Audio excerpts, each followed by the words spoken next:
We saw Tyler up in the flag stand giving him the 1 to go that time by, so the pace car is going to speed on down pit road, and we're going to get racing for the first time tonight with a pack of cars.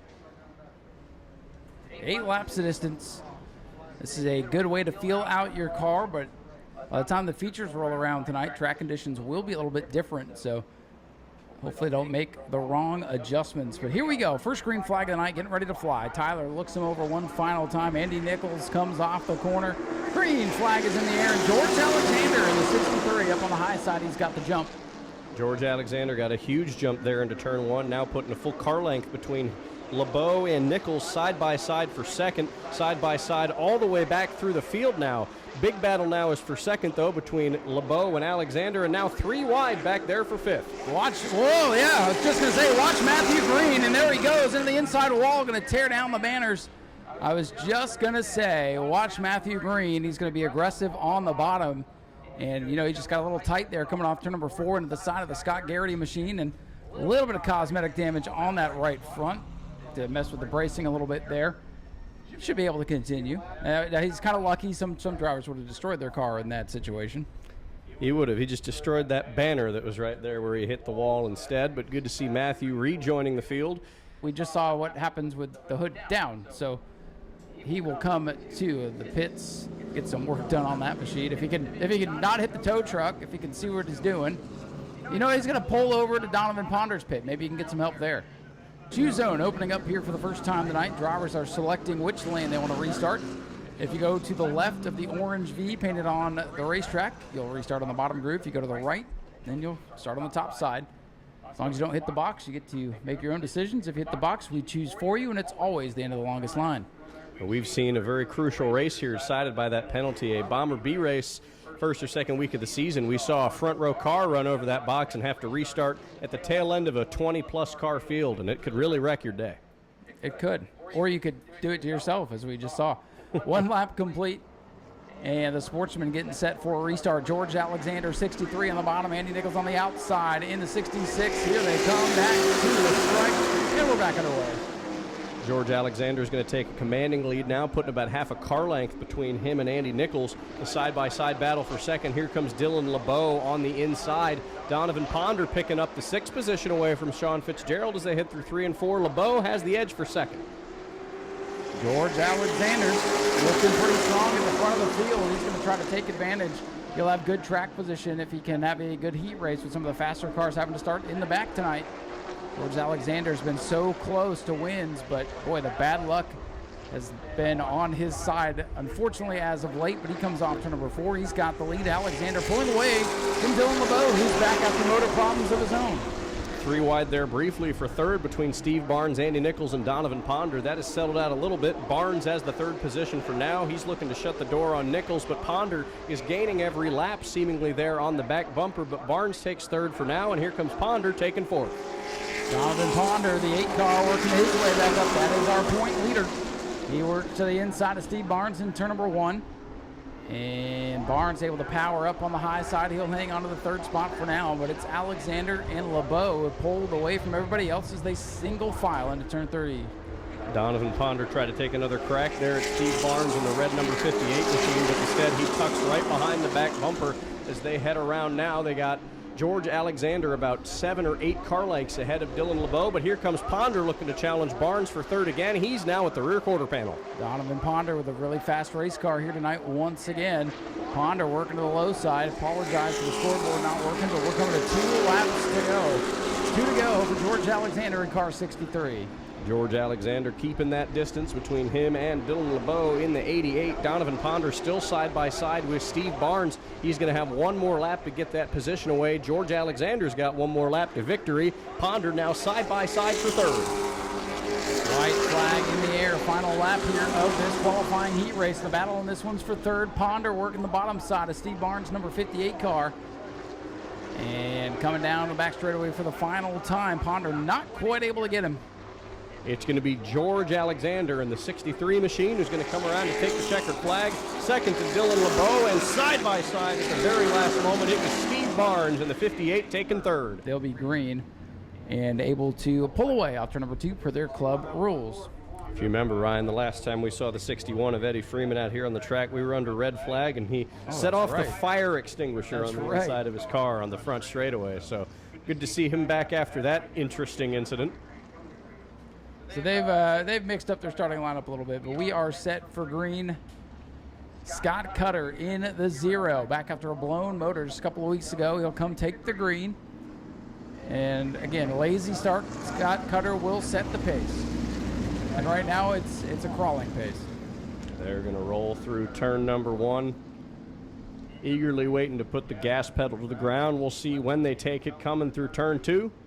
And it's going to be right about there. Scott Cutter leads him to the green, and a huge jump on the outside by Eric Sauer and the 9. Hank Sanders in tow. The field spreads out. Let's see what Hank Sanders can do in car number 8 tonight. A couple weeks ago in car number 90, he was running away with it before the rear end went away on him. And now he wants the lead. So it is Hank Sanders in car 8. Side by side now with Eric Sauer. Hank Sanders has the top spot off turn number 2. He'll lead the modified class. Sauer the Sportsman. And Art Koonsman in car number 9 has jumped to the front of the stock car class.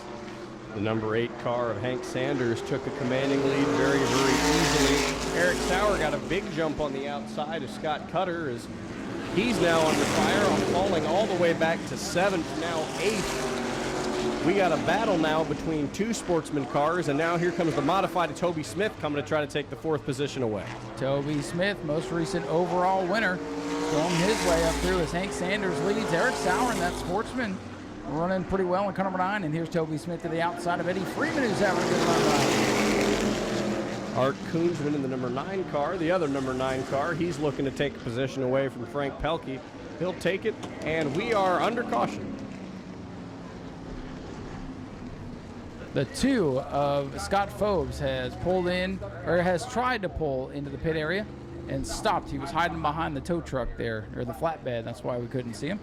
Scott Phobes in car number 2 halts on the back straightaway, and that'll halt the action. Just a couple complete. Beautiful tribute there to Steve Park. Just man, you can't go wrong with those colors on a race car. And we get back to racing. So let's see what's going to happen in this one. Still plenty left to be settled. Hank Sanders, your leader, up on the outside of the 61 of Eddie Freeman. Boy, Hank's ready to go. Green flag comes out. Normal restart procedures. The green comes out, and they race. Hank got a fantastic jump there, but here comes that other 9 of Eric Sauer. But Hank's already gapped him by about 3 to 4 car lengths, and here comes Art Koonsman now taking 3rd away. Art Koonsman, car number 9, the Possum, starting to work his way up into the fold. Modified, leading the field off to number 4, Sportsman, running 2nd, stock car in 3rd. So all 3 classes being well represented in the top 3 positions, with Hank Sanders storming off turn number 2 with a big lead. They came to the halfway signal from Tyler that time by. Hank Sanders already almost a backstretch ahead of this pair of 9s battling for 2nd. That is Eric Sauer and Art Koonsman, but here comes Toby Smith in the 44 trying to make that a 3-car battle. Toby Smith trying to get 2 for 1. He runs 2nd in class, trying to get up to 2nd overall here as Koonsman goes by Sauer. Here comes Toby Smith to the bottom. Smith going to move up to 3rd overall. The cream starting to rise to the top. Quick battle for 5th here now between a pair of Sportsmen. You got Frank Pelkey and Eddie Freeman. Freeman's going to get the position as they head around through turn number 4. It's all Hank Sanders as he's catching his first little bit of lap traffic, slower cars. It's the M19 of Colin Smith. He's got to be careful. Look at this. They are going to be virtually side by side. Sanders having to pedal it a little bit. Things sort out on the front. He's got clean track once again. White flying out. He had to move around those lap cars a little bit, but I think Hank Sanders is going to run it all the way home, barring any sort of issue, as Koonsman and Smith are just now getting around those slower cars. They're having to snake their way through to the outside of one, to the inside of another. Toby Smith going to go to the outside of Colin Smith. Toby going way up high. He's loose. Hank Sanders wins it. 2nd will go to Art Koonsman, and Toby Smith going to literally hang on for 3rd. Toby Smith got real loose up there in 3 and 4, trying to keep his position. Got a modified in 1st, a stock car in 2nd, and a modified in 3rd. So both modified cars in this event, making it into the top 3. So Kenny Coleman looking to leapfrog a couple drivers with a good run here tonight. Maybe move himself into the top 5 in points. Top 5 in points get good seats for the banquet at the end of the year. So everybody shooting to be in the top 5. think it's going to be mixed up a little bit, as these summer months are always interesting with graduations and vacations and kids being out of school, and, well, it's really hot. So you never know what you're going to get out here at a weekly show. But this guy's putting on a good show all season long. We expect good things here tonight. Field getting ready. Final heat race of the night is green. Lindsey Samian and Chase Simons bring us underway. They're going to be side by side at the line as they head into turn number 1. It's still side by side. Samian, and it looks like Simons is going to get the jump. He's going to pull up forward. He closes the door, and here comes Zach Curtis coming to take second away. Zachary Curtis, the dominator in the division so far this year. He's up to the runner-up position. He'll start out back in the main event. Have to work his way to the front, but that always makes it fun for us to watch Zach as he wants to lead. Simons will lead the first lap, but here comes Curtis to the outside. Curtis and Simons side by side through turns 1 and 2. Zach Curtis got a little bit loose there on the exit of turn number 1. He's now side by side, door to door with Chase Simons.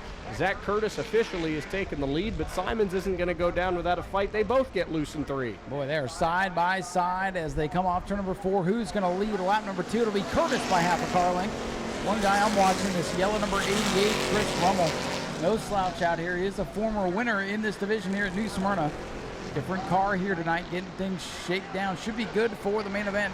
Still a good battle up front, Curtis and Simons. Simons on the bottom, slides up, they touch. Both cars are sideways, and Zach Curtis, he loves it sideways. He drives away with the lead. And that could have been the race for the win right there. Now 2 to 3 car lengths between the 63 and the 66. That was the closest I think we've seen anyone race Zach Curtis all season long. That was some great racing there. Chase Simons going to look to collect himself, get ready for another run here. They're going to come to halfway this next time by. Curtis still loose on the entrance of 4. You know, most any other driver probably would have been backwards, but both those guys able to keep it going. A little side-by-side battle. The newcomers back there, the 35 and 117, those are team cars. They're duking it out to not be in the last spot. Still feeling their way out here at New Smyrna, getting used to this place. Good battle for the lead, good battle to not be last. Chase Simons has closed the gap on Zach Curtis. He's made up all that ground he lost. He almost got to the rear bumper that lap by, but Curtis, he's going to lead another one. Simons is going to get another look down at the entrance of turn 1, but he'll tuck back in line, and it's still Zach Curtis at the front of the field. Simons starting to struggle, some smoke. Oh, something's come loose on the 66. He is sideways, and I think he's putting some fluid down on the racetrack. He slows. Problems again for Chase Simons. A puff of smoke, a skid, a slide.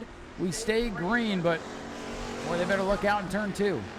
2 laps to go. Green. On the flag stand from Tyler, Zach Curtis about 10 or 11 car lengths back to second place of Jason Scrover, and that lead is growing. We'll see as they enter through turn number 2 if anybody slips on that fluid. Looks like we're all good for now as the field single files their way down the backstretch. Probably just water as they take a look at the racetrack, and that'll evaporate very quickly as the white flag comes out. Zachary Curtis in control. Now Scrover up to second. Lindsey Samian in the third spot having a good run. Zach Curtis, he's been the dominator in this series all season long, and he's going to head down the back straightaway through turns 3 and 4 to collect yet another heat race win on the year for the Bomber Bees. It's going to be Zach Curtis who's going to win. Jason Scrover, barring any issues, is going to come in with the runner-up position. And we got a car loose through turn number 4. Wow. It's the 88 of Chris Rummel. He hangs on to it. A lot going on that final lap. 26, Lucas Johnson. He pitted early. Car still sliding sideways to the finish. Our newcomers are finishing up now, and they'll go back to the pits and get ready for the main event. Some smoke here off the 35 machine. As the heat races are complete, third in this one going to Lindsey Samian in the 0-4. Mr. Steve Barnes. And Steve, it's great to see you out here running the Sportsman events again. You're up there in the point standing so far. What's it going to take for you to get that next step up to win this championship and take on number 8 car right there behind you? Getting the electrical gremlins in this thing fixed. We've had a couple finishes in the back because can't seem to find what's the electrical gremlin. So if we can get that, we should be doing far better than we are. But we'll just keep plugging away. I think we got it, but I thought that last week and we didn't. So I guess time will tell. You were in a close battle there for position at the end of that heat race. Your car definitely a lot better with those gremlins fixed. So, Steve, best of luck to you today. Good to see you tonight. Hopefully we'll see that car in the winner's circle. Take a couple steps here. We see brand new modified number 32. That would be Mr. Dylan Williams. Dylan, great car, fantastic paint scheme. I love the red. What was it like for you doing group qualifying? You guys have mostly done time trials up until now. Anything new that you saw with group qualifying? Not necessarily. I started out in the E-mods, the limited modified, so that's kind of how we did things, is group qualifying. So I'm used to being out there with 7, 8 people, but I mean, it was something different. We don't have a whole lot of cars tonight, so we were trying to save some money and, try to at least put on a good show and not make it to where these fans are out here, super late tonight. So yeah, with 4 cars, we're going to try our best to put on a good show. Now, you said you came from the E-mods. Is there any big jump between running the E-mods to this car with the bigger motor? Honestly, it's motor. That's really all it is. You're carrying a lot more speed at the end of the straightaway, so you got to kind of judge how you're entering the corner. And I mean, these things have a lot of horsepower. So on these 8-inch tires, you jump back in the gas, and it almost feels like you're riding a wild bull. So it's definitely a lot of fun. I do miss the E-mod, but I mean, once you try out this horsepower, you really won't care to go back. Well, best of luck to you tonight, Dylan. Great seeing you. Lindsay, talked about you've been one of the fastest cars in Bomber B. Little feedback on the microphone. Former Rookie of the Year. You've got a fast car. You've run real close to getting up with Zach Curtis. What's it going to take for you to get that next step, get into victory lane, and put on a better show for these fans? We're still trying to figure it all out, honestly. I'm still pretty new, so I'm still getting used to the track as much as I can. I think that plays a big part as well. But we're doing different things with the tires and everything in the car, so it's just going to take time. It is. And what do you find, you come from a racing family here out at New Smyrna. What does it take for you to get in a car? Your dad was a racer here. A lot of people in your family were racers here. Keeping that going through the generations. Persistency. Takes a lot of time out of our day, and persistency is key. Well, best of luck to you tonight. Hopefully we see you up front. Lindsay Samian in the Bomber B division. Bomber B track champion, driver of the number 49 car, Jason Scrovern. Jason, very slick-looking, patriotic car for you out here. Is there any inspiration behind running a car with such patriotic colors for you? That guy right there with the red, white, and blue shirt on, my uncle. That was his idea, so this is his paint job. I saw somebody on the Bomber B side asked about the paint job. It looks really good. We try to take care of it during the year. Actually, same paint job from last year. It's actually spray paint that we buy at Walmart or Home Depot. So it looks really good. A little time consuming, but he does a really good job with a can of spray paint. So not to get it confused with the other car, which is our dirt car, which is very similar but a little different color scheme. But we try to take care of this car. Now you're getting real close in there in points to maybe bring home a second track championship. You won it last year, of course. What does it mean to you to be a track champion here? That's an elite group of people here. Yeah, no, it's a great accomplishment. It's my uncle, my mom, the ones that actually talked me into it last year and this year. Definitely want to try to go back to back. Obviously, I don't know if it's going to be accomplished with that 63 car, but we're shooting for it. We're trying to pull all the tricks out of the old basket, but we'd love to get another one, but we'll see how it goes. Well, Jason, best of luck to you tonight. Great talking to you. Donovan Ponder, how's it going today, friend? Pretty good. How are you doing? Doing well. Pretty wild night of racing there last week. You looking for a little calmer night? I'd like it to be a lot more calmer. I got to start in the rear this week, so it might not be as calm coming from the rear as starting from the front row, but we're looking to get back up there and hopefully take another win. Well, it's been weird with who's showing up and who's not showing up, but you found yourself not only with a fast race car this year, a couple of wins, and you got the point lead. Does that change how you race tonight? Absolutely not. No, you're just going out there to get wins, aren't you? I show up to win. We're going to go win. The points, it's in the back of my mind, but at the end of the day, as long as I'm showing up, I think I can hold the points down. And as long as I'm putting on good runs and continually getting in the wins or top threes, I think we'll be good for the points. Well, I think with you and Matthew Green starting at the back of the field tonight, it's going to make for a thrilling 25-lap feature. Yeah, I think it will. Hopefully he's getting his car back together. I hate to see him hit the wall in the front stretch there in the heat race, but hopefully he gets his car back together and it's just as fast and we can put on a good show from the back. Well, don't let us down. Put on a good show for us, all right? You got it. All right, Donovan Ponder, car number 8, your point leader in the Sportsman. They'll be out here in a little bit. Let's walk on down the line, talk to another one of the Sportsman competitors down here. Good to see George Alexander back with us today. George having a quick chat with one of the fans here. Well, George, I'm going to sneak in here real quick. Good to see you back here. What happened with the car last week? Broke the tail housing on the transmission. It's always something with these darn race cars, isn't it? Yeah, I think it's from 3 races ago when I got messed up on the front straightaway, and I just didn't catch it. The race before that, the rocker arm nut, when I was adjusting it, I didn't tighten it down and made a mistake, and it came loose, and we didn't get to finish. And then last week, the tail housing broke, and hopefully we get to finish tonight. Well, I hope so, because you seem to have a really fast race car, and then a lot of bad luck comes up. So hopefully the good luck is on your side tonight. You don't have to bring that up, Brian. I know, but I got to tell the story. You know, I got to give him a reason to cheer for you tonight. As long as I start up front, it'll be all right. How are you feeling about the old car today? I'm feeling pretty good right now. Well, I think if you can keep this thing up front, a lot of the fast guys having to start in the back tonight, so I think you'll have the track position advantage over them.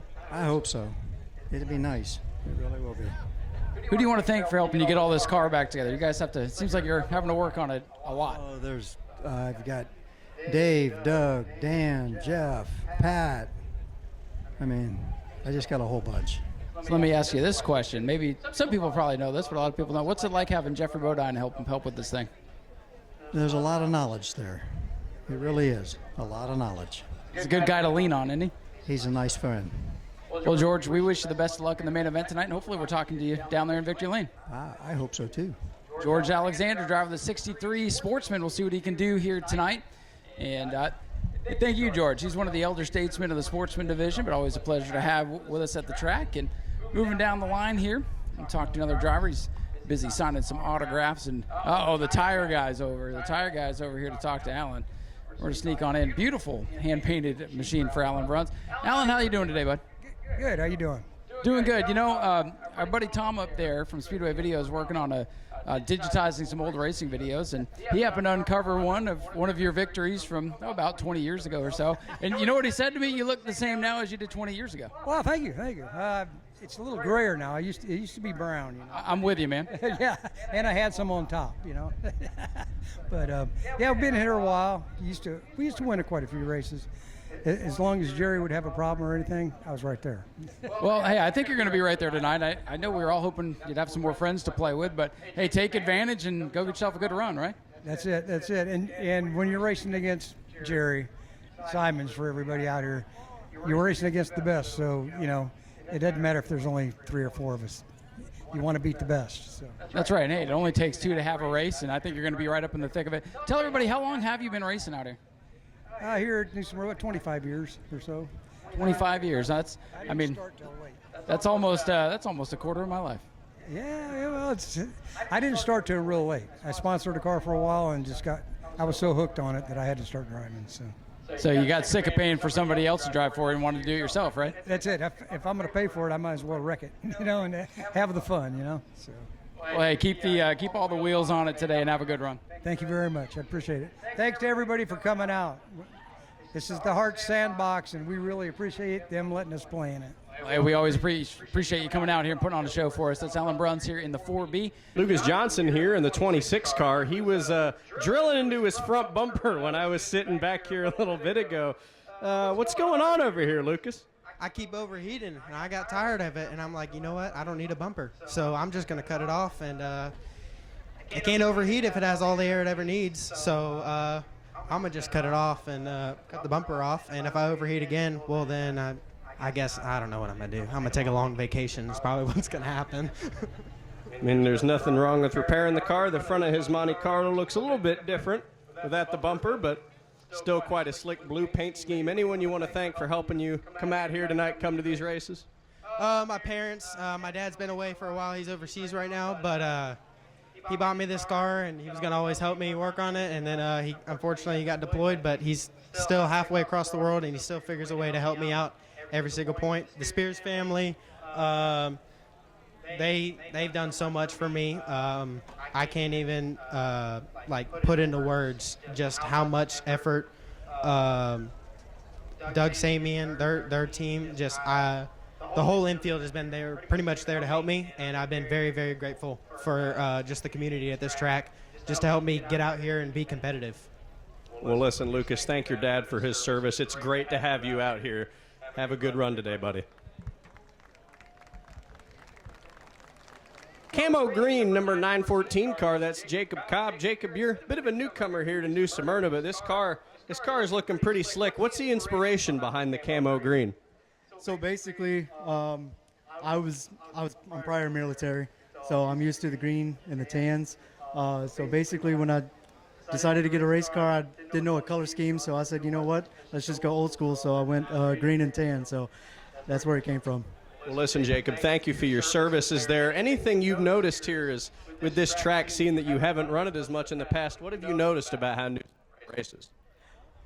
So it's definitely different with the way that the front straightaway is. I mean, it's a nice track, though. It's very smooth. I like it. We appreciate you coming on down from Georgia. Have a great run tonight, buddy.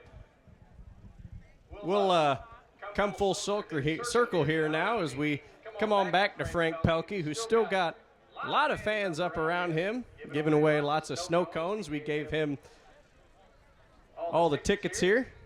Let Frank gives. Hey, Frank, how you doing?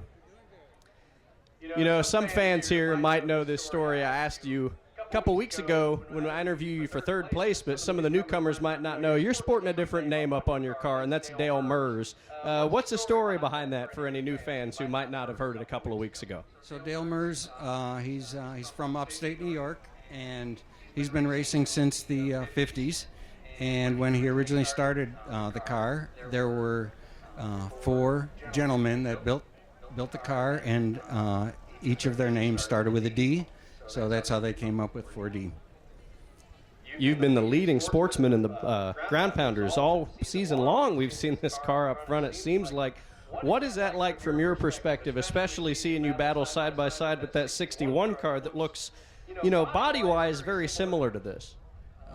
Well, battling with Eddie is a lot of fun, and actually when I got out of the car, I walked over to him and I said, that was a blast. I don't care if I win, I just want to do that. It's neat racing these older cars with the coupes and the coach bodies. It really kind of puts you back in time, and yeah, it's just a good thing to be able to create something like this and race it. Well, listen, Frank, it's great to have you out here. Best of luck to you. Frank Pelkey in the 4D, everybody. And that'll be all your drivers down here on the front straightaway.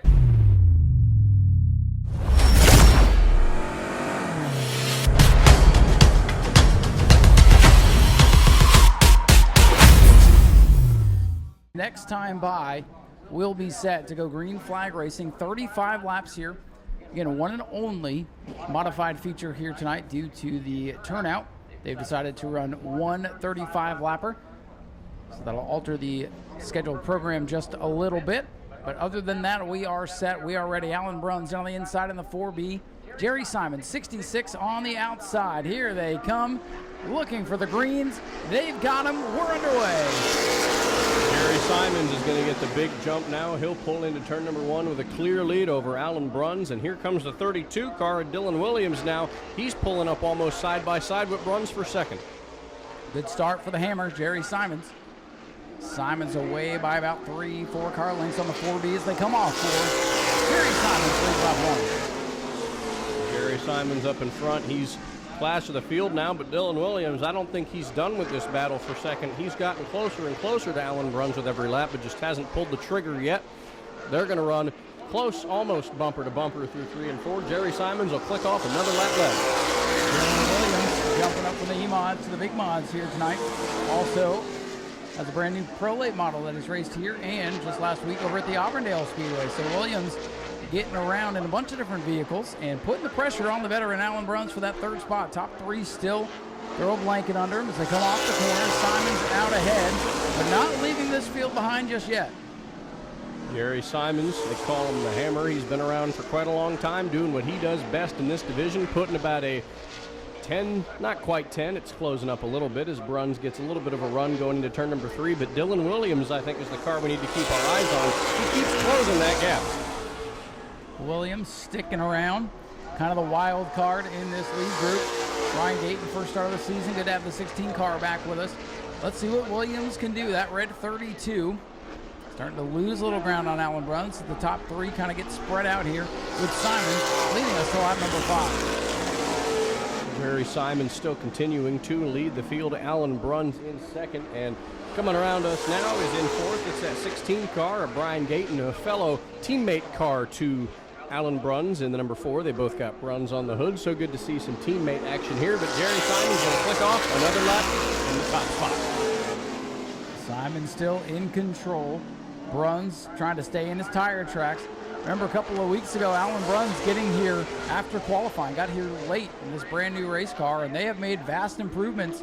As for now, he's staying up there. Simon's with a comfortable lead. Bruns will be right there if Simon slips. I think that's absolutely going to be what might happen as they come up about half a lap ahead of that 16 car of Brian Gayton. But with 35 laps in this feature tonight, it's no doubt they'll catch that slow car at some point, and that really might back up these top 3. That's right. All the top 3 still on the same straightaway. Brian Gayton, the 16, struggling just a little bit behind the 8 ball, but still in the mix.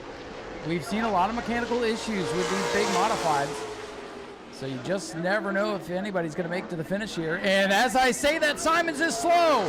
Jerry Simons is slow. The leader, announcer jinx in full effect, Zach. My goodness.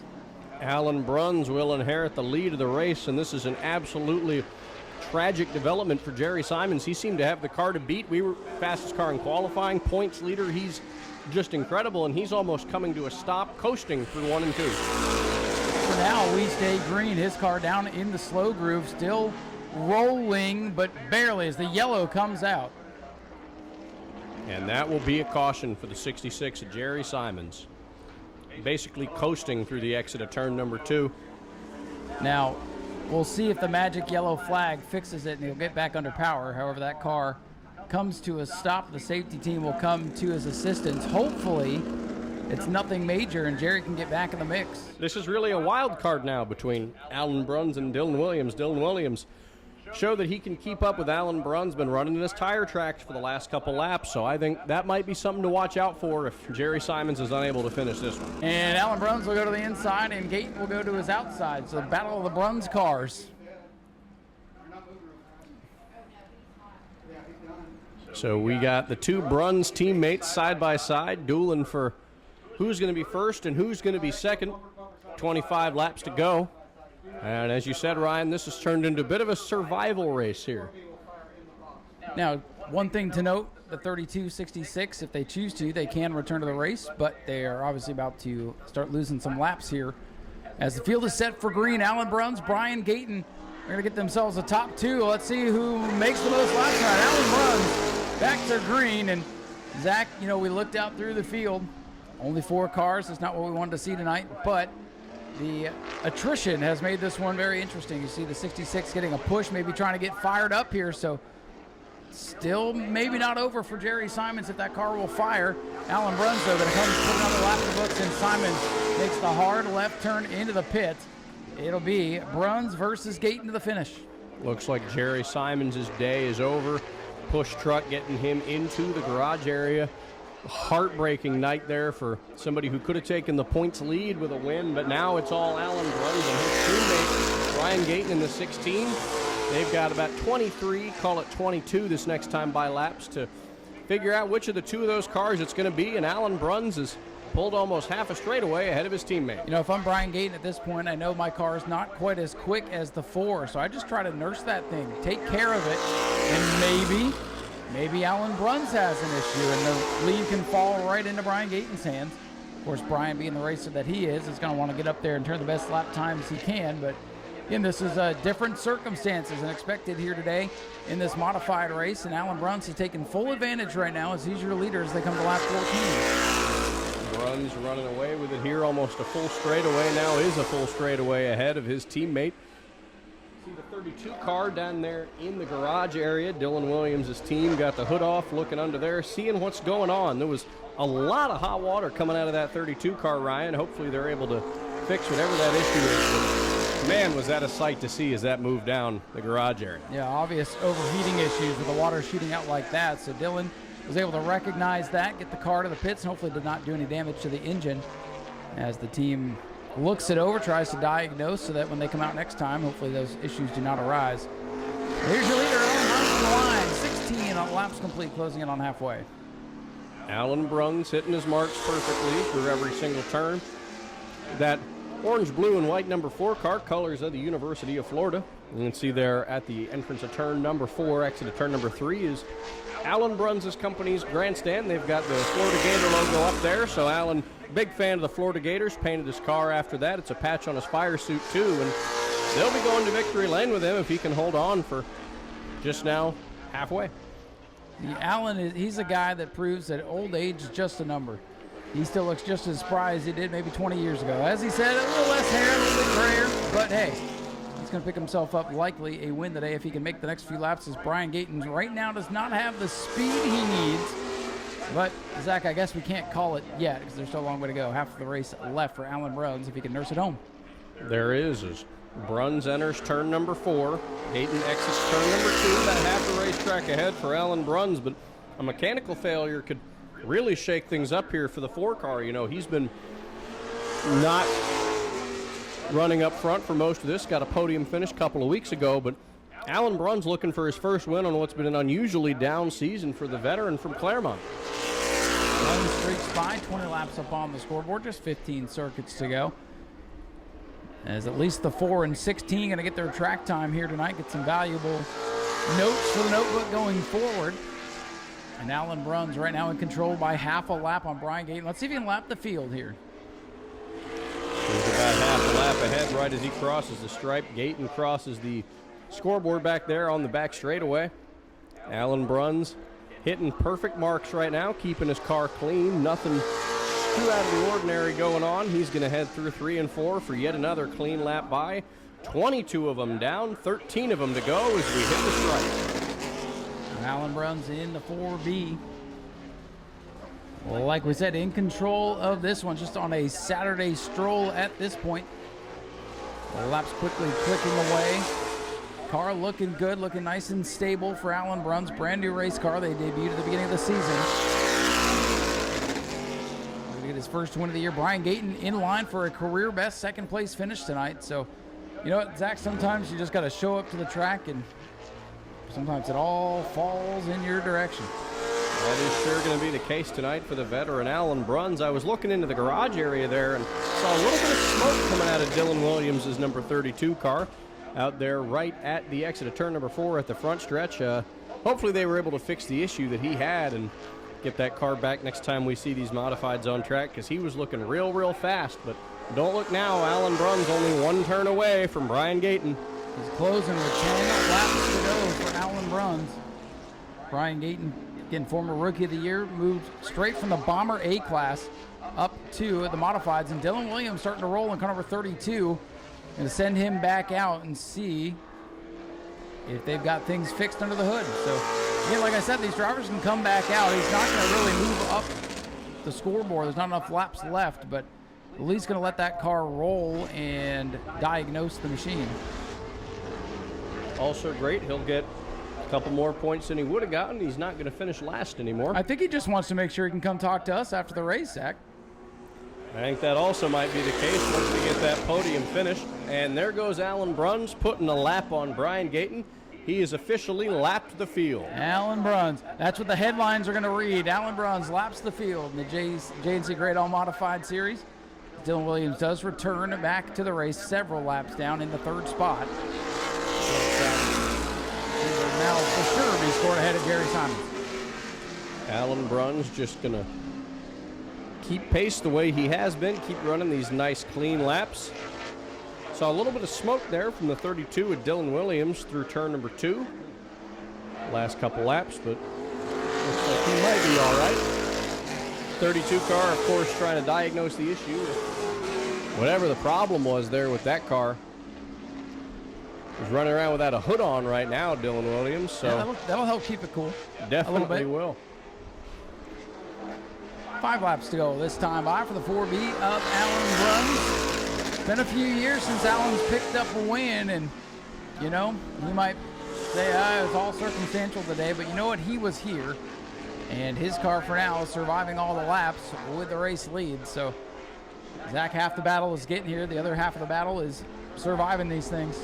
It is as they come around with 4 laps to go, and Alan Bruns has run seemingly a perfect race. He's kept pace. He's kept it off the wall. He's kept his nose clean. He's hit all of his marks. He's kept that car, that beautiful orange and blue car, clean, and he might come home a winner as they come through turn number 3 to see 3 laps to go when they hit the start-finish line. It's a shame Dylan Williams had problems because that car is quick. He's able to stay with the 4 of Alan Bruns here. It's a shame the overheating problems cropped up there because, I don't know, we might have had a nice little battle here to the end, but Alan Bruns coming to 2 laps to go. It'll be a mile left for the 4B, and you see at this point he's just taking care of the car, hitting his marks. He could almost coast from here, Zach. He's trying to keep it clean, and he does so. He's not had any run-ins with anyone else, and even when he did, Brian Gayton moved clean out of the way, and they're going to see the white flag this time by for Alan Bruns. 1 lap to go. Alan Bruns come off the 4th corner of the 4B. He'll take the white flag. Final lap here for Alan Bruns, the veteran driver. Off of turn number 2, he's got no pressure. 32 a lap machine, as is the 16 of Gayton, who takes the white flag. Alan Bruns going to roll through 33 and 4. The veteran from Claremont, Florida, Alan Bruns takes the checkered flag. Second place, a long ways back, is going to be the 16 of Brian Gayton. He's rolling through 3 and 4 right now. He's going to come around. He will take the second spot this time by, and Dylan Williams going to hold on to that car for a podium finish. His first win of the season, he lapped the field in dominating fashion. That number 4B car climbing out of the car. Fans, here he is, the winner of the JNC Great All Modifieds division, Alan Bruns. Here he is now.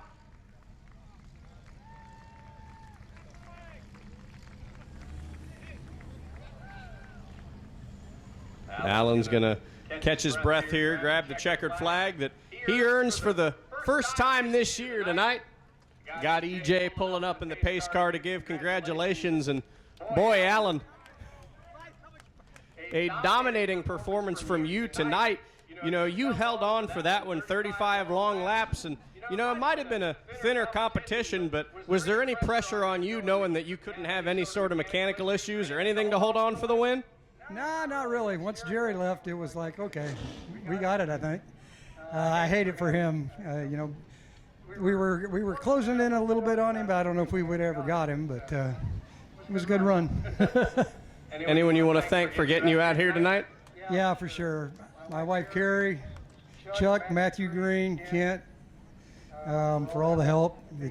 Scott, for coming up and cheering us on. Yeah. Just everybody. Debbie, I don't know where she's up top. She's always here helping us out as well, Debbie Green. So. How about this, Alan? Why don't you draw that winning ticket for this 50-50 raffle? And that is ticket number 663726. Again, that is ticket number 663726. Come on down, see Miss Cecily in the front row and get your grand prize, $251. Alan, congratulations on your win tonight. We're going to toss it on over to Ryan to interview our second place finisher. Thank you very much, Zach. And what a great second place for Brian Gayton today, a career best run. And, you know, Brian, it's good to see you back here at the racetrack and all the hard work to get yourself back out here paying off. Career best second place run for you tonight. Appreciate it. Yeah, had been away from the track. My wife's been having a lot of health problems. She died twice on me. They brought her back. So it's been a long road getting her back to where I can come back. We had a lot of problems with the car. The steering wasn't right, but we hung in there and come home second. Listen, man, there's a lot more things important than racing, but, man, for you to go through all of that and then get back out here, pick up your career best run, it's got to feel like a win for you. Absolutely. I mean, like I said, it's the last 6 months have been a hard time in my life, but I give up everything for her right now. Well, I mean, that's what you like to hear. And hopefully this helps, and then the fans react, and hopefully this helps make you feel a little better. Absolutely, and I appreciate all the fans being here. I'm out of breath, man. This thing was hard to drive. I bet these things are a beast. I was telling the fans you stepped up from the Bomber A's to the Modified, so you got a whole lot more horsepower now. Oh, yeah, and we got a brand new car at home we're going to be debuting soon. Well, good. And, hey, at least you get a nice podium finish for the old one. Absolutely. Anybody else you want to thank? Well, like I said, I want to thank my wife. I want to thank my brother, my buddy Kenny, Jared Allison. He's put a lot of time and money in this car for me and the new one. Runs General Contractors, the Greens. I mean, there's just a lot of people that's been here to help me. Folks, please give him a big round of applause. Brian Gayton with career best second place run. What a nice comeback there from having those family health scares. Real quick, we'll turn it back over to Zach to talk to third place, but at this time, Aiden is walking for the Heart to Heart Breast Cancer Foundation, our local track charity. If you have anything you'd like to donate, please flag him down. We appreciate your support. Zach, take it away. I'll see you back. Third place tonight comes home with Dylan Williams in the finish line for 32 machine. And Dylan, we were looking, you were keeping pace with Alan Bruns, and all of a sudden we look over, there's water spraying all down the pit area. What happened, Dylan? I just got too hot. I think just trying to follow them and not get enough air through the nose, it just got too hot, especially when the caution came out. I had a feeling that it might do that, but yeah, as soon as the caution came out, it spiked from like 210 to almost 250. So I went on the radio and they were like, bring it in, we'll see what we can do. And I was about to get out of the car, but I got to thank everyone that came out and helped me. They got me back out on the racetrack, and I was able to come home with third. So honestly, I'm happy with that. Car is not torn up too much, so I'm good with it. Now, Dylan, you said you made the jump from the E-mods up to this. How does it feel to drive a car with a bigger motor, a lot more horsepower, granted, when you're not spiking the water temperature? Man, the only way I can describe it is it's like riding a bull. I mean, you got so much horsepower under you. I mean, you barely get a quarter into the gas pedal, and the rear tires are spinning. So it's almost like driving a drift car. But once you get the power kind of handled and you get the setup right, they're really fun to drive. Well, Dylan, congrats on your third place finish. Great to see Alan Bruns get his first win. Teammate come home in second. Dylan Williams getting a third place finish. And now we're going to throw it back on up topside to Ryan as we get ready to roll the Sportsman feature.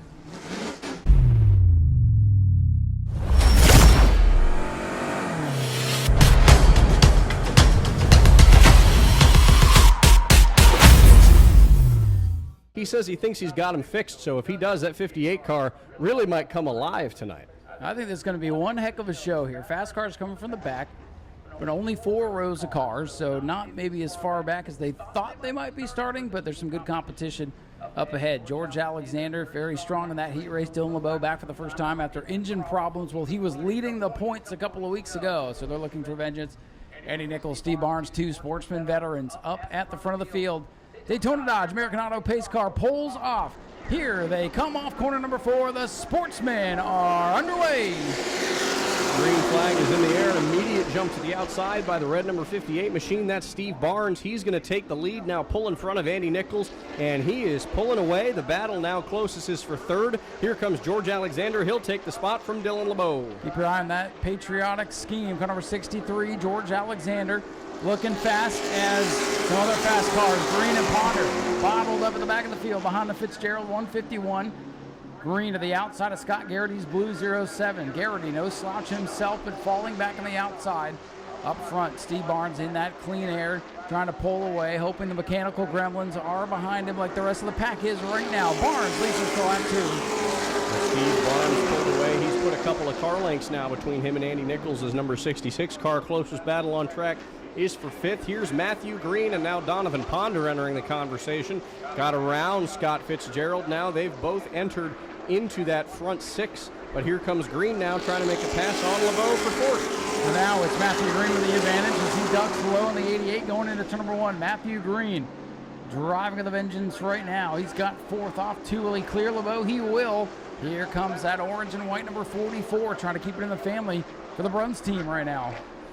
Matthew Green takes the 4th spot away, but it's still Steve Barnes up the front of the field, all nose to tail from 1st to 8th. Steve Barnes' lead about a couple of car lengths to Andy Nichols' 66, hoping to beat out the bad luck from the number 66 car from last race. And here's the 8, passing the 88. Donovan Ponder moves to 4th. Matthew Green with a big move in turn 3, slides past the 63 George Alexander. That was one of the cars that we thought he'd really have to battle with, but Matthew Green flying up through this field, just 5 complete.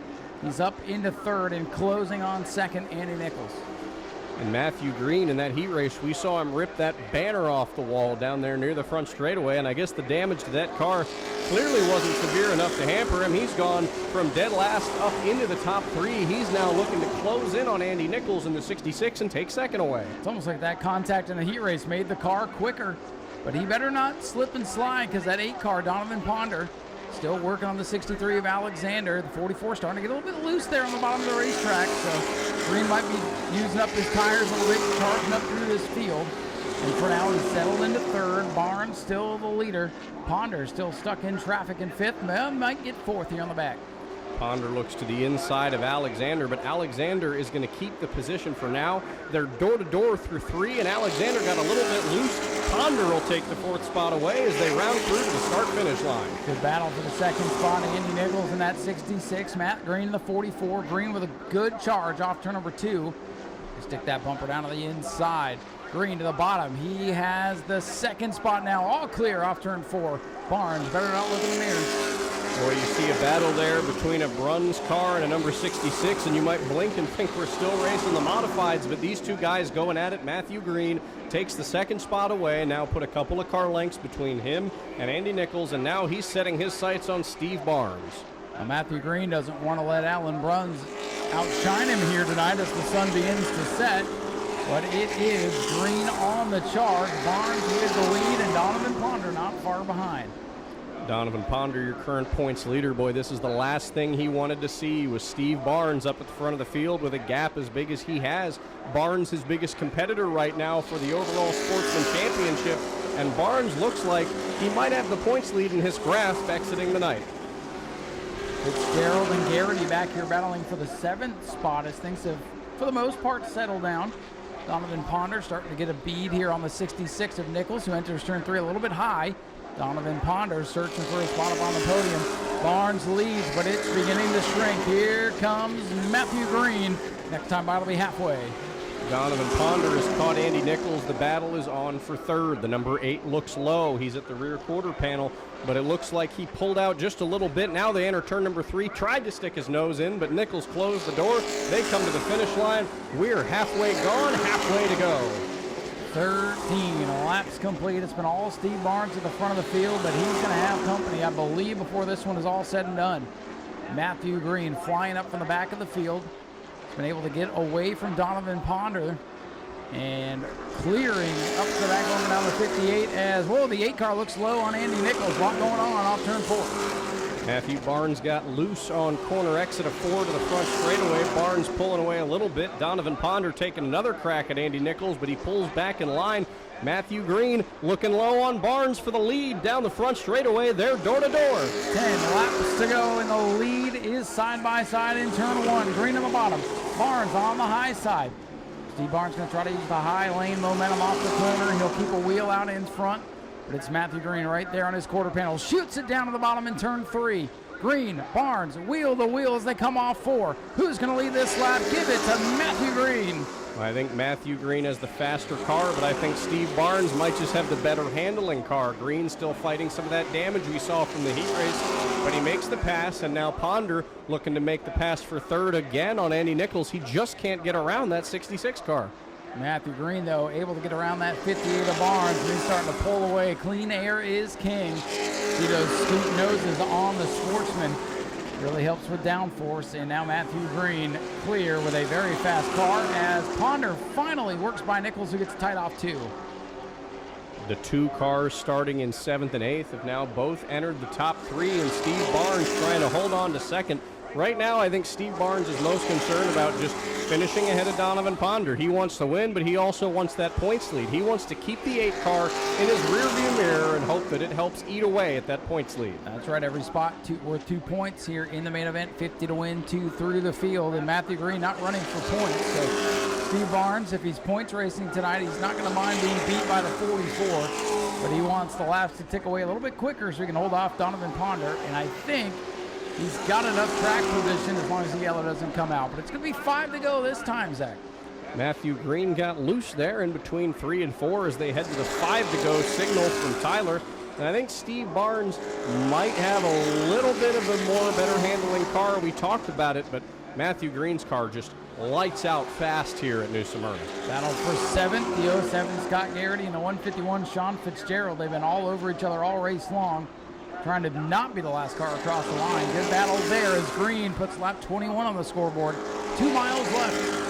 And those two at the back, they made a little bit of contact there in turn number 3. And, you know, the last thing Matthew Green wants to see is these two guys get together because right now he's home free. I think Steve Barnes doesn't have enough laps to catch the 44, but a caution could shake up everything. Caution that I think a lot of people don't want to see at this point with just 3 laps to go. Go side-by-side battle for 7th is Garrity's 07. That's the blue car working the bottom of Fitzgerald's black machine. Fitzgerald 3rd here just last week, struggling a bit tonight. As this time by popsicle sticks for Matthew Green. 2 to go. Matthew Green hitting his marks through 1 and 2. I don't think the slow cars are going to be a factor. The front 3 aren't going to catch him in enough time, as the next time by it'll be the white flag. Matthew Green, Steve Barnes, Donovan Ponder, your top 3. Matthew Green, that beautiful orange and white machine coming off turn number 4. He'll look for the white flag. 1 lap to go for Matthew Green. Steve Barnes in 2nd. Ponder a ways back in 3rd. And it's Nichols and Alexander the top 5. Matthew Green off turn number 2. Matthew Green in control. He exits turn number 2 with a commanding lead over Barnes. He's going to round through 3 and 4 for the final time. A week off, didn't throw a wrench at any plans. Matthew Green is going to win again in the Sportsman Series. Steve Barnes going to come home in 2nd. Donovan Ponder 3rd. Andy Nichols 4th. Rounding out your top 5 is George Alexander. Dylan LeBeau in the 88 is going to come home 6th. Scott Garrity finished out in 7th. And around in turn number 4 is the 151 of Sean Fitzgerald. Spun out on the exit of turn number 3 just at the entrance of 4. But it looks like he's able to get that car underway again. He's rolling down the front straightaway, and he will come home shotgun on the field in the 8th position. Steve Barnes down here to show some sportsmanship after the runner-up finish, shaking the winner's hand, always good to see. And ladies and gentlemen, here he comes. Let's hear it for your winner, Matthew Green in car 44. Well, Matthew, we tried to make it a little bit more difficult by making you spin down there in turn number 4. That was all on us just to make this more of a challenge today. That was nothing you did down there, but good drive through the field. You had to earn this one tonight. Yeah, it was fun. I got one question. All you fans in the stands up there, we appreciate y'all as racers coming out each and every week watching us. We're getting a little better on our car count. We're working on it. I got one question. Did y'all enjoy that show? I think for sure they watched you coming up, and good clean race too. I know it's tough when you're back there in traffic because time is money in these things and clean air is king. And we kind of figured between you and the 8, whoever could break free first was going to be the man to beat. Yeah, it was a good race with our teammate Steve Barnes and Chad Pierce Motorsports. Starting on the front row, Miles Sportsman, I told him, I said, man, it's going to be hard. With him on the front row, he's going to be out there by the time we get there. But it was a good, clean racing by everybody, thank God, because after that heat race, I ain't got no bumper left. So I'm glad we didn't have to use it. Left the shop Friday, planning to bring Chad Pierce Motorsports cars on the front stretch, and parking the 1-2 ain't no better spot. And this is the first time we've ever put both Bruns Modified and Sportsman victory lanes. So that's a good night for us. Thank my mom, my dad. Y'all saw this an hour ago. I don't know if you heard of a 0 to 0, but I definitely felt like a 0 earlier. I'm glad I look like a hero now because Dad was ready to load it up. So I'm glad we're here. But got all these great sponsors, Bruns General Contractors, Chad Pierce Motorsports, Real Street, Dynoing. They got this thing on hook if y'all saw. I mean, it made my job a lot easier. Well, I got to ask you, after Allen won, did that make you drive a little harder because you didn't want him to show you up tonight? Yeah, I was like, nothing like making it hardest on myself. You pick the night, I got to start dead last to win. But I knew with these 4 real good Hoosiers, some EJ, American Auto underneath the car, starting in the back, it was just going to be a matter of time when we get up front. Matthew, congratulations on a great win tonight. Let's hear for Matthew Green, your race winner.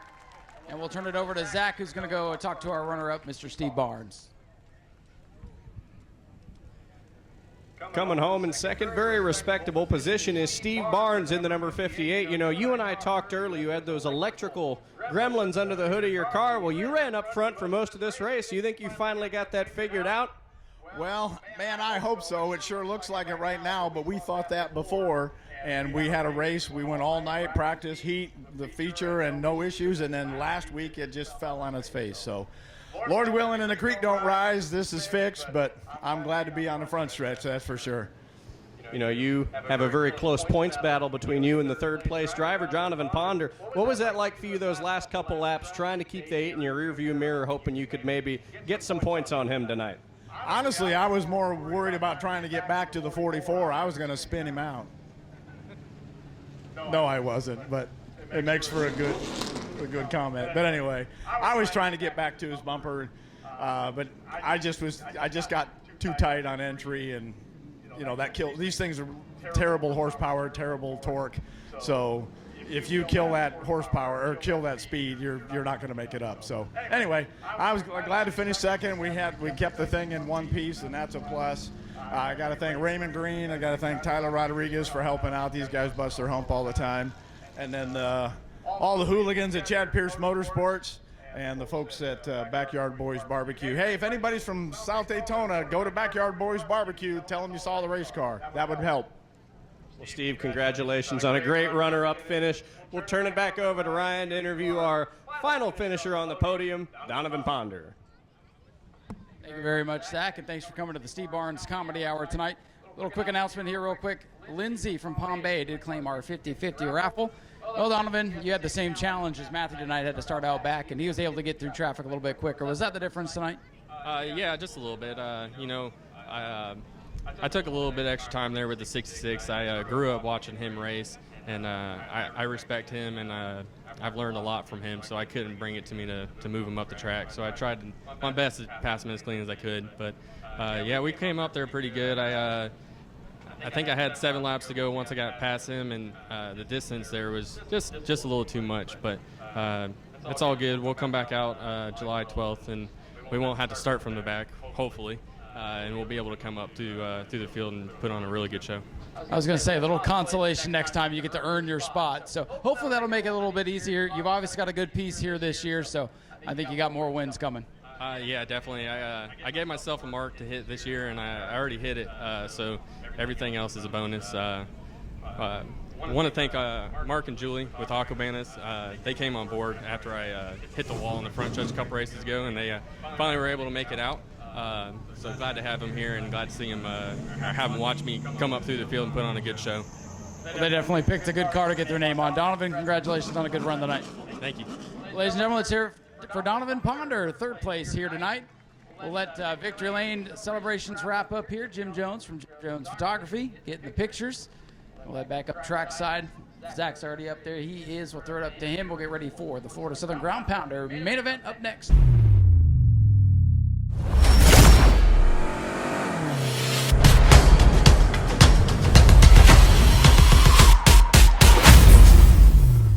Three different class winners and a whole lot of action. Let's see what all shakes out here. Eric Sauer and the 61 of Eddie Freeman on the front row. Again, they'll get the green like all the other divisions off turn 4. And then they'll power up off turn number 2. And what we saw a couple weeks ago, Scott Cutter dropped the hammer off turn number 2 and boom, cloud of smoke. So you just never know what's going to happen. Keep your eyes peeled on that racetrack. Daytona Dodge American Auto pace car ready to duck to safety. He's going to duck into pit road in the field. They're going to take it slow through the initial start down the front straightaway. They'll roll at a relaxed pace until right about they hit where the billboards end at the exit at turn number 2, and then control car of Eddie Freeman's going to decide when we all start racing. We're going to get our back gate flagger to get his green flag ready to throw it as they go down the back straightaway. Here they come, picking up steam off turn number 2, and now they're ready to rumble. Immediately jumping up to the front is Eric Sauer and Hank Sanders, the two Sportsman versus Modified. Here comes Sanders up on the outside. He's going to maybe take the lead, and he will lead the first lap. Hank Sanders is out in front. Hank Sanders in that mighty Modified up front, looking just like Steve Park back in the day. He's got the lead over the Sportsman number 9 of Eric Sauer, and here comes stock car number 9, Art Koonsman. Again, just like the heat race, each division represented in the top 3 is Hank Sanders leads lap number 2. Hank Sanders, a commanding lead already, 2 laps into this one. New paint scheme, no problem. Here comes Art Koonsman now trying to take second away. It's a battle of the 9s. The Sportsman versus the stock. Here comes Koonsman on the outside. He'll get the position. Second up to Art Koonsman. Koonsman flying around. Pair of 9s battling for second, trying to close in on the 8th. And here comes Toby Smith out of the back of the field. Car 44 working its way up to the top 4. Toby Smith, your most recent winner here. He's looking to ride the high lane. He's up into the top 3, and I feel like in no time at all, or the top 4, excuse me, and we'll see him in no time at all in the top 3 as he's closing the gap to Eric Sauer. Whoa, trouble, and oh my goodness, what a hit for the 44 of Toby Smith. Oh no, that car hard into the outside wall. That was a tank slapper. Absolutely hard hit there for Toby Smith in the 44.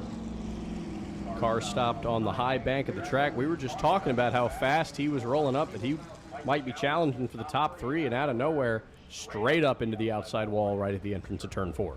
Well, it looks like something was amiss on that machine. Look at the trail of fluid behind the car there, Zach. It starts over there in turn number 3, and it looks like he might have slipped on his own fluid as the trail kind of tells the story on the racetrack. And now, check that our driver is okay over there in 3 and 4.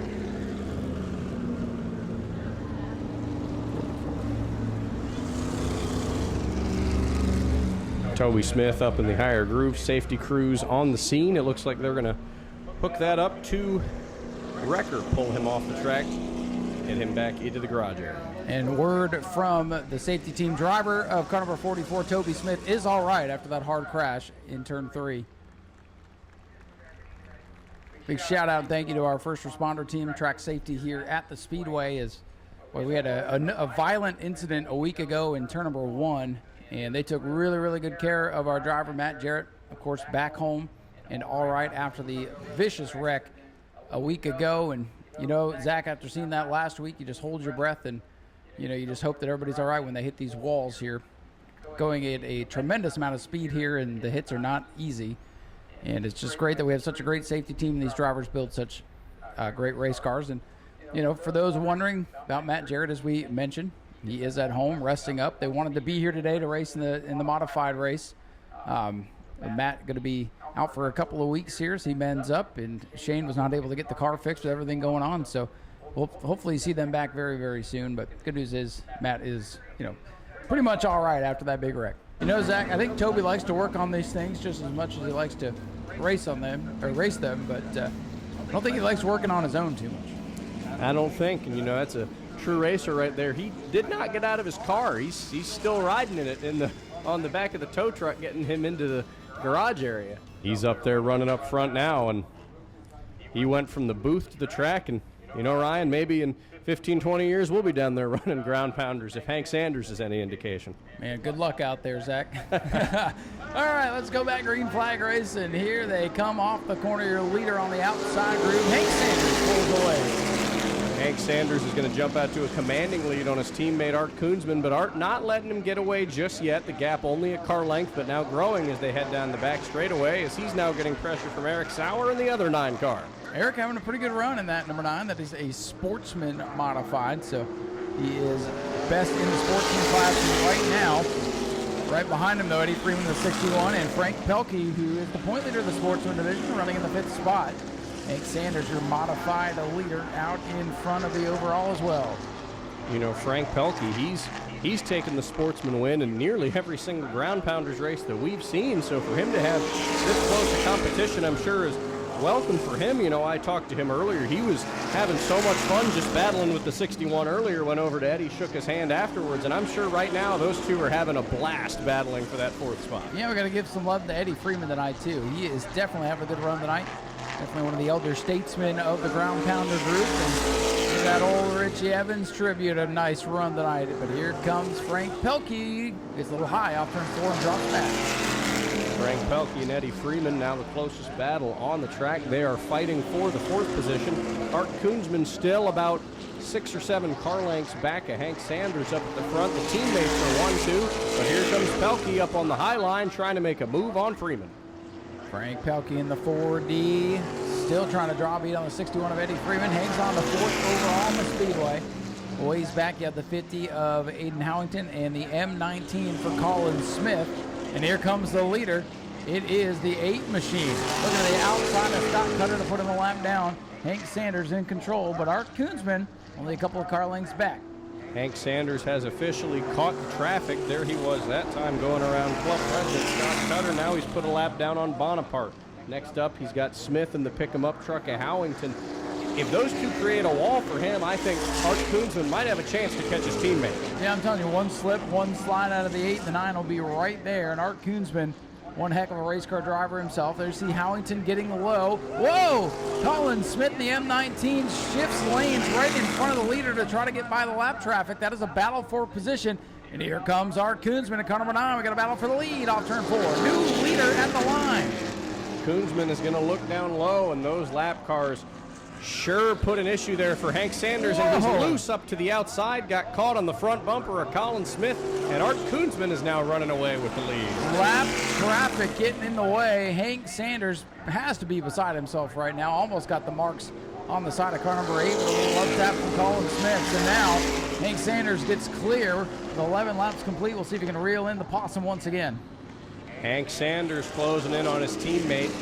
The 8 slowly catching up to the 9. There's about a couple car lengths in between them, but where Art Koonsman is really making up ground here is these turns. Hank Sanders, he's closing in a little bit. Koonsman keeping the gap in the turns as now they're headed up on the next set of slow cars. Hank Sanders with a rocket ship under the hood. He's closed back in on Art Koonsman. I think you're right. Hank's got the power on the straightaways. Art's car getting through the corners a little bit better.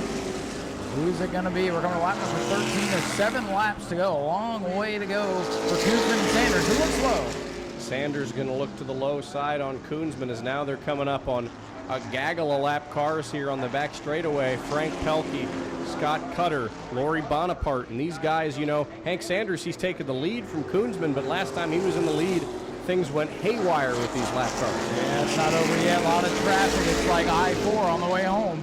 Which lane's going to be the fast lane? For now, it's the outside as the slow cars stay down on the bottom of the racetrack. Hank Sanders trying to pull away from Art Koonsman's number 9. Sanders, Koonsman into turn 3.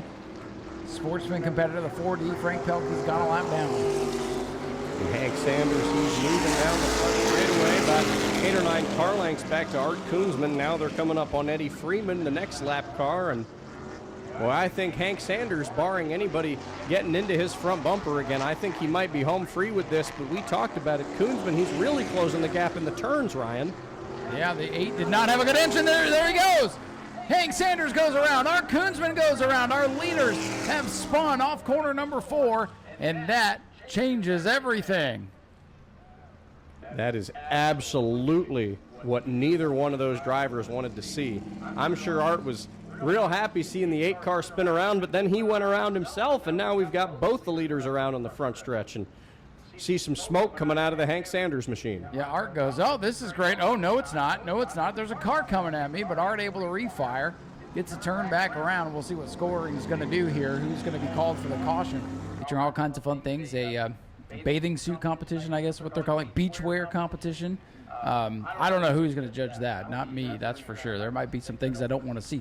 But anyways, or some things that, you know, maybe you do want to see. I don't know. It depends on what you like. But Hank Sanders has made the turn into the garage area. There's Laurie Bonaparte in the 11-11 hanging out in 5th. Wide open there for the Sportsman. And, boy, the modifieds are all done. They are. Both of them are out. You got Sanders and Smith. Tough break for those guys, but I think Sanders will win the modifieds today as there's not any of them left. Green flag ready to fly. 5 laps to go. And good restart for the orange number 9 of Eric Sauer on the high side. Eric Sauer is going to look up high in the black and orange number 9, but Koonsman and the Possum is not going to give him any room. They're going to be side by side, door to door down the back straightaway. Koonsman slightly pulling away with the lead. Frank Pelkey now closing the gap. Frank Pelkey trying to get back up in the mix in the 4D machine.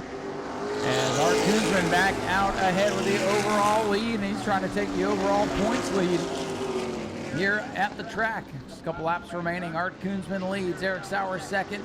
Now he's back to our new third place man, Frank Pelkey in the 4D. Art Koonsman's going to roll through 3 and 4.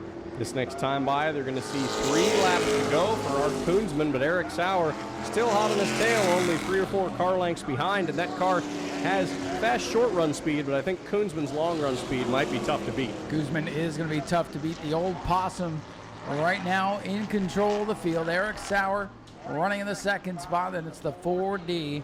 Frank Pelkey, Aiden Howington in the 50, and Colin Smith giving the old N19 a decent run tonight.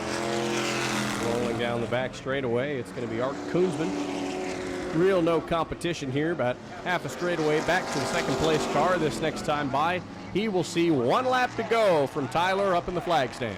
White flag ready to fly. Art Koonsman in car number 9 looking to bring it home a winner yet again here at the new Smyrna Speedway. Eric Sauer trying to make something happen, trying to come back and win this thing. We've seen a lot of weird things here tonight, so it is not over yet. But Art Koonsman sails into turn 3.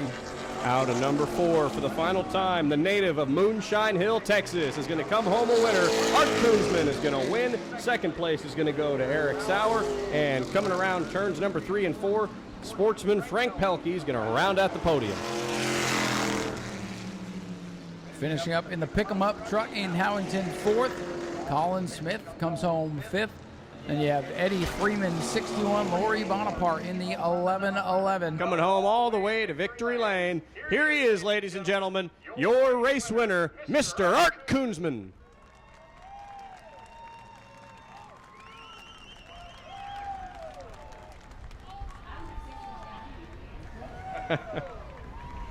A fantastic win for you tonight, Art. Boy, that spin you had there at the exit of turn number 4, it almost looked like you had that one lost. How did you save that and keep that one running?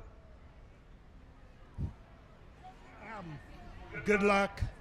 Want to thank my crew and Hank Sanders, good clean racing.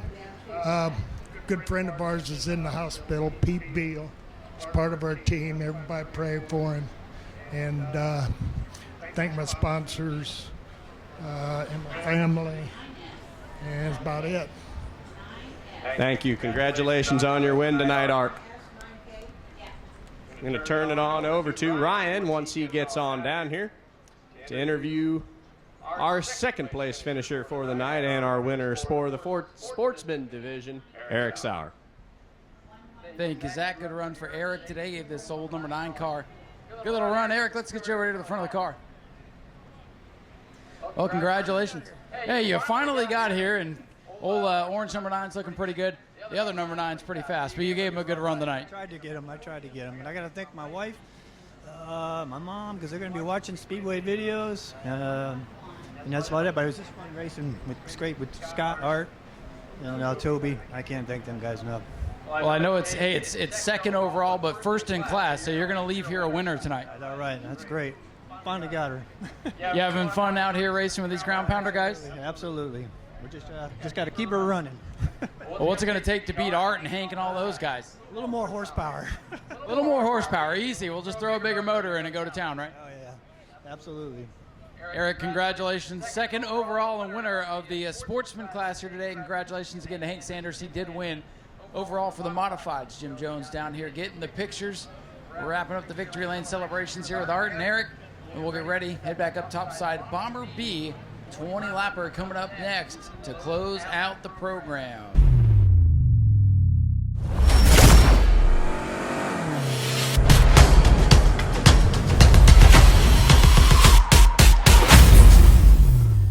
He does quite love the inside. We've seen him several times take this field 3 wide right at the start of the race and jump several positions up on that first lap. But how about Tim Nicholas up at the front? That car has had some good runs this year, hasn't been able to put a full race together, but I like the 23. Former championship machine there in car number 23, so we'll see what happens here. And what do you think, Zach? Is Zach going to use the grass here on the green flag?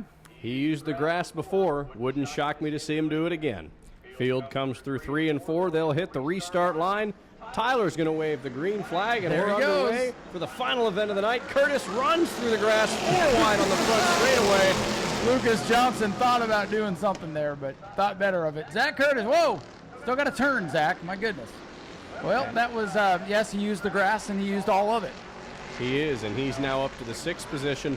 But look at the 914 car, the visitor, Jacob Cobb from Moultrie, Georgia. He'll put the block on him, prevent him from getting to the top 5 for now. Your leader is the 88. Whoa. He's into the wall. 3 wide behind him.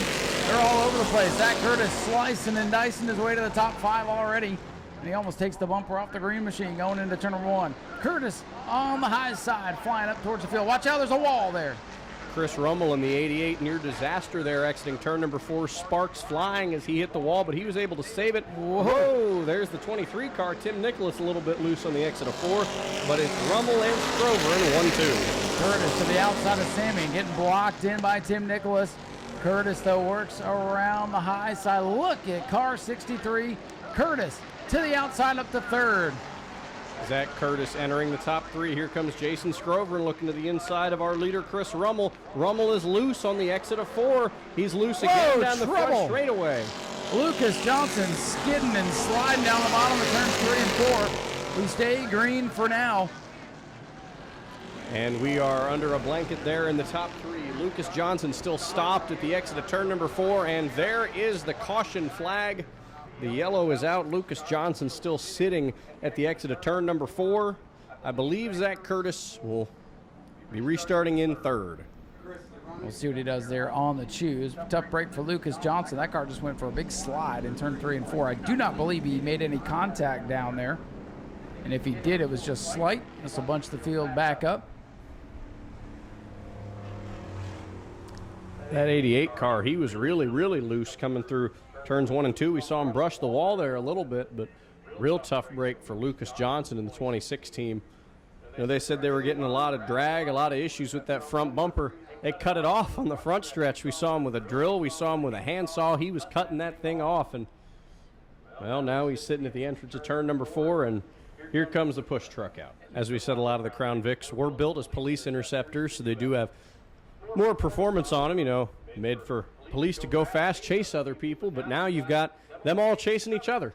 For you guys sitting in the stands, get yourselves one of these things and come play. And Bob Stade did just that. He was just coming out here as a fan, built himself a Bomber A, then built his son a Bomber B, and we're missing the Says here today, but they're normally part of our weekly program here at New Smyrna, and they used to just sit in the stands and watch, and now they're part of it. They did. Chris Rummel going to hop up to the outside. Jason Strover going to go to the inside. So Curtis will restart outside of row number 2. Zach Curtis, he'll be on the outside behind his pseudo teammate, I suppose, in the 88 car of Chris Rummel.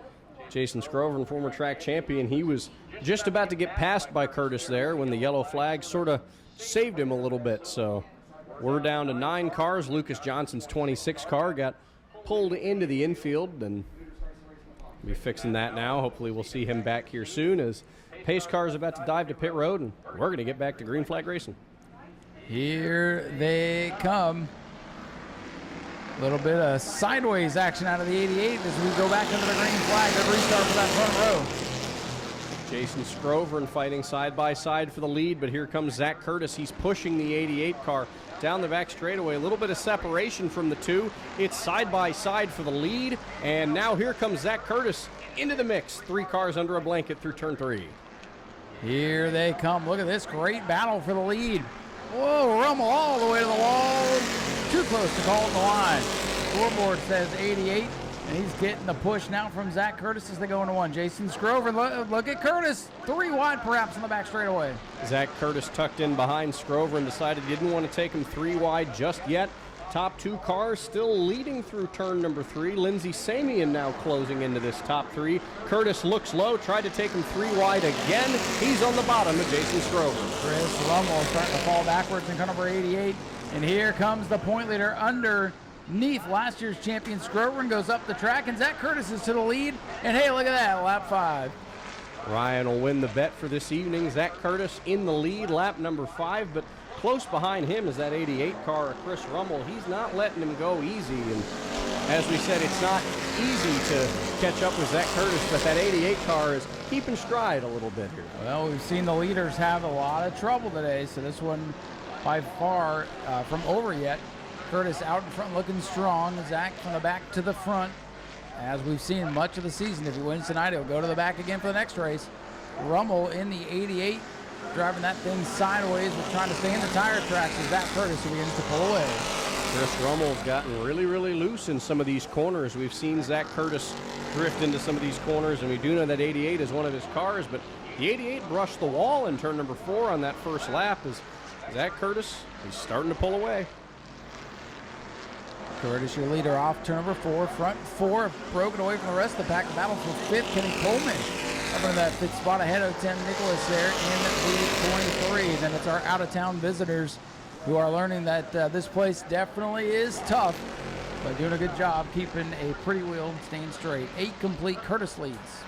Biggest battle on track is for 5th. Tim Nicholas looking up to the outside now at Kenny Coleman Jr. as they head through turn number 3.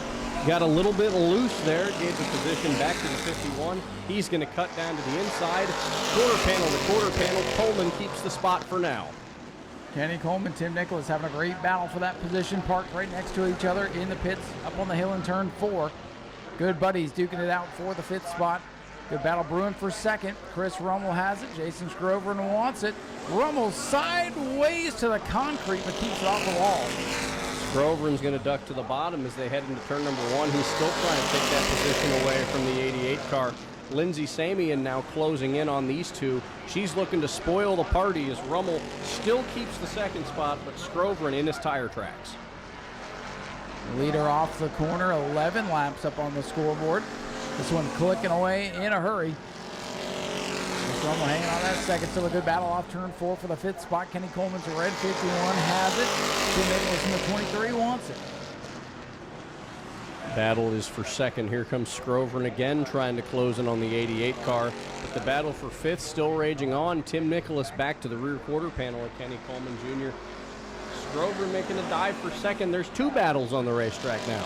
Justin Walker, the 117. He's shut down here on the front straightaway. I wonder if that car is getting hot. Still some good battles as Zach set around the track. We'll keep our eye on the slow car off turn number 2 to see if we can stay green. That would be one of our visitors, the 117, Justin Walker, coming here all the way from Altoona, Florida.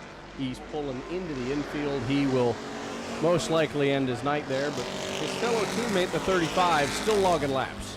Kenny Coleman way high in turn 3 that time. That allows the 23 of Tim Nicholas to get by him here at the line, but Coleman's going to fight back. Good battle here between 2 good buddies. Zach Curtis is coming up on his first slow car. It'll be that aforementioned 35, Christopher Yeomans. There's about 6 more laps when they hit the stripe for him to get there, but Jason Scroveran's still trying to get that 2nd spot away. Side by side here off turn number 4. That's definitely the best battle on the track right now. They come together, though. That could bring out the yellow flag and draw everybody right to the bumper of Curtis once again. Curtis going to get 5 to go this time by. Top 5 still unchanged from the last time around, but Kenny Coleman isn't ready to give up the 5th spot. He's closing back in on Tim Nicholas in the 23 car as Zach Curtis now 1 corner away from hitting that slow car, the 35. Still watching that battle for 2nd. Chris Rummel has it under control. Scrover a couple of car lengths back. Traffic ahead for Curtis. Don't think it'll be too big an issue, but you never know with 4 to go. Zach Curtis will pass the stripe, 4 laps to go. He's closing in just about 3 car lengths back of the 35 car, and I think he's going to pull up to the high side. Zach Curtis going to tuck in right behind him, but 35 will move low and let Zach Curtis on by. Slow groove here on the bottom.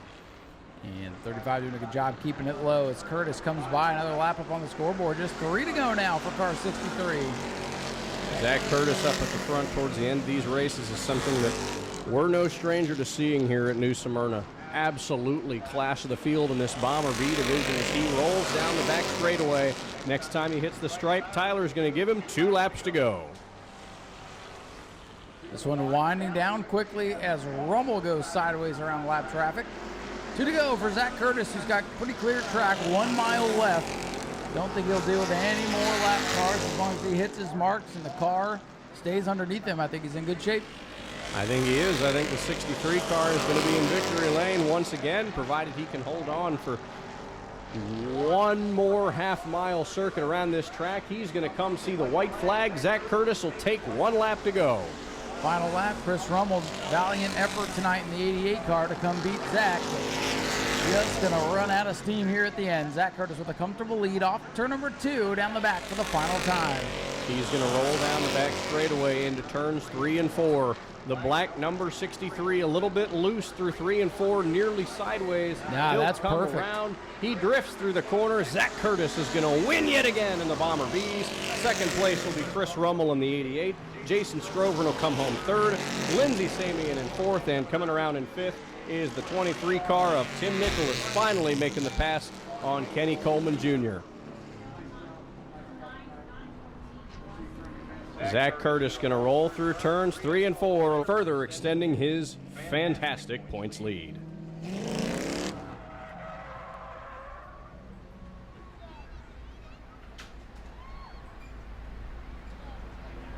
And New Smyrna, let him hear it. Zachary Curtis, your race winner.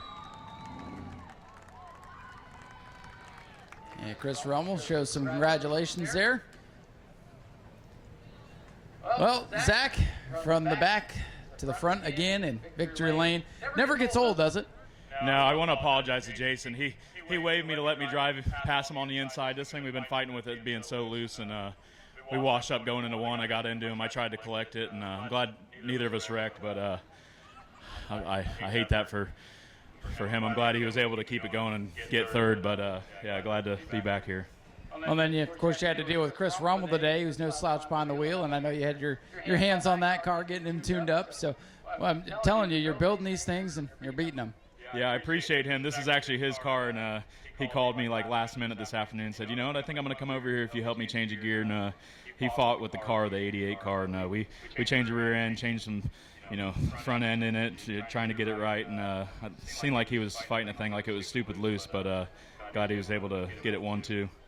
Well, I got a phone call in the middle of the race. Jane called me and said, you're going to have to come over tomorrow and help fix the grass over there. Yeah, I figured with Jason, he's getting his car a lot faster, and Chris starting up front, too. I was like, man, I got to try to get to the front with these guys. I don't want them to run away. And, yeah, luckily we got there soon enough. Well, hey, we appreciate you making it entertaining. Anybody you want to thank tonight? Yeah, I got to thank Holly with Bougie Motorsports, Billy with Inferno Performance, Finney Racing, Whiting Roofing, my boy Chris Rummel, my beautiful fiance, my grandparents, my aunt, uncle, my mom, dad, my father-in-law. He was slaving, changing tires on this thing, getting us right. So couldn't do it without them, and of course all the fans. Ladies and gentlemen, let's hear it. Zach Curtis, your race winner, and we'll turn it over to Zach, who's going to talk to Chris Rummel, our runner-up.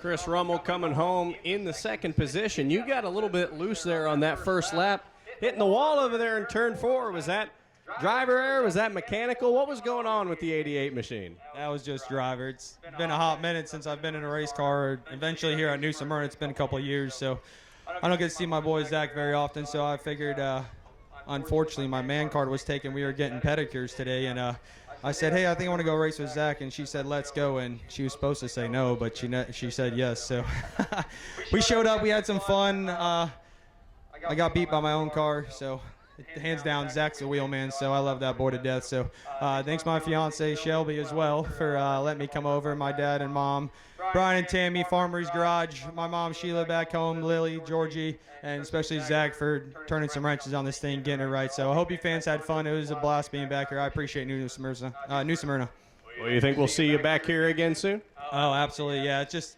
almost a 3-hour hike, so if it was so much closer, I'd be here every week, and this track's a blast. It's way better than the Bull Ring, so we'll be back for sure. Well, congratulations on a second place run, Chris. Chris Rummel, everybody. We'll turn it back on over to Ryan to interview third place, the 49 car, Jason Scrovern. I'll catch up with Jason here real quick, and we were just joking. You got to get some new rattle cans out. Got a couple of scratches tonight, but third place, good run. Yeah, my Uncle Slack here. He's got to touch up a few spots after today. So, but no, yeah, it's been a hit and miss this year, but the thing tonight was definitely fast. And, I can't think of my LJS Racing. They helped me out so much. My mom, my uncle, my cousin Casey. I couldn't do it without them. And I want to thank all the fans. I want to thank Speedway Video. You do a great job. I want to thank the track, people that work here. Y'all make it a very good experience. That's why we come back from last year. That's why we wanted to come back and run. We enjoy ourselves here. So definitely want to thank Bob Mason.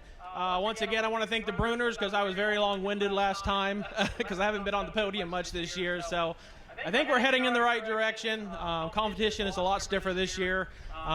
Thanks, Curtis, for running into me. I'm just joking.